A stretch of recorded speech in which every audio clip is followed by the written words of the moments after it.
الرحيم.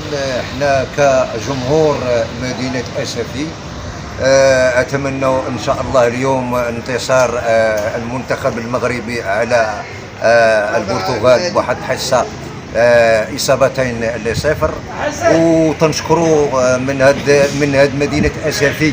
حنا كجمعية محبي كرة قدم بأسفي وكجمهور المنتخب المغربي نتمناو المنتخب ان شاء الله انتصار، وتنشكروا اللعابه اللي قايمين بواحد الواجب بواحد الروح القتاليه، وتنشكروا سيدنا على هاد تنشكروا الرياضي الاول جلاله الملك محمد السادس اللي اعطى واحد اهميه وخرج مدينة الرباط ضربة الغيرة على الشعب ديالو، واتمنى ان شاء الله انتصار لله تبارك وتعالى. وديما حنا كجمهور اسفي اتمنى الانتصار ان شاء الله للمنتخب المغربي باصابتين ل0 2-0. السلام عليكم الاخوان، تحياتي من هذا المنبر.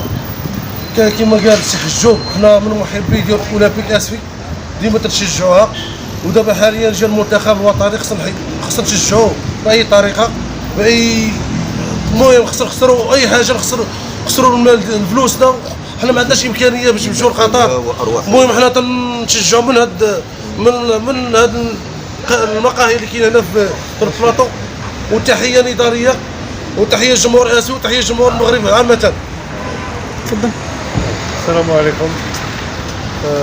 كنتمناو نربحوا، فهمتي، وكنهني الشعب المغربي وكنهني كل شيء. المنتخب ديما المنتخب ان شاء الله. حنا كجمعيه محبي كره قدم وكجمهور مدينه اسفي تنحيوا الفريق ديال المنتخب المغربي ان شاء الله بانتصار بدمائنا وارواحنا، فهمتي. وتنشكروا سيدنا بانه راه خرج كيشجع الجمهور ديال المغرب، وان شاء الله راه غيكون كنموتوا على الكره المغربيه وكنتمناو الفوز للمنتخب المغربي، وكنشكروا المدرب وليد الركراكي اللي وصلنا لهذا الدور الربع. الحمد لله ما عمرنا وصلنا ليه، وما عمر شي منتخب عربي وصل ليه، وكنتمناو الفوز على البرتغال.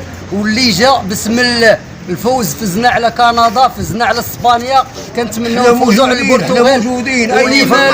ولما لا الذهاب الى دور نصف النهايه، ولما لا الذهاب الى النهايه، ولما لا الفوز بكاس العالم.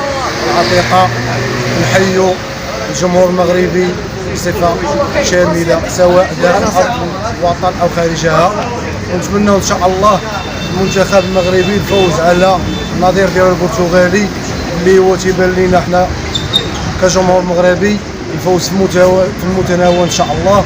ونتمنوا ان شاء الله المغرب يمشي للفينال، يكون بهذا حقق اول انجاز عربي افريقي على الصعيد العالمي، وان شاء الله الفوز للمغرب.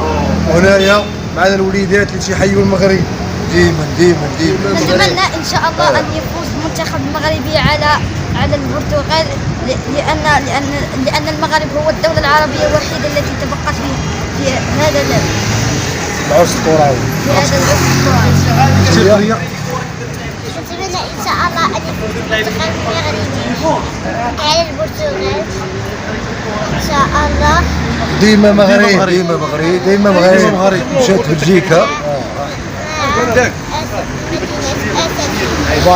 مشات بلجيكا ومشات كندا ومشات اسبانيا البرتغال غادي تبع البرتغال ان شاء الله. تابعين غدينا بلجيكا ان شاء الله، مشينا بكندا ان شاء الله غنتعادلوا.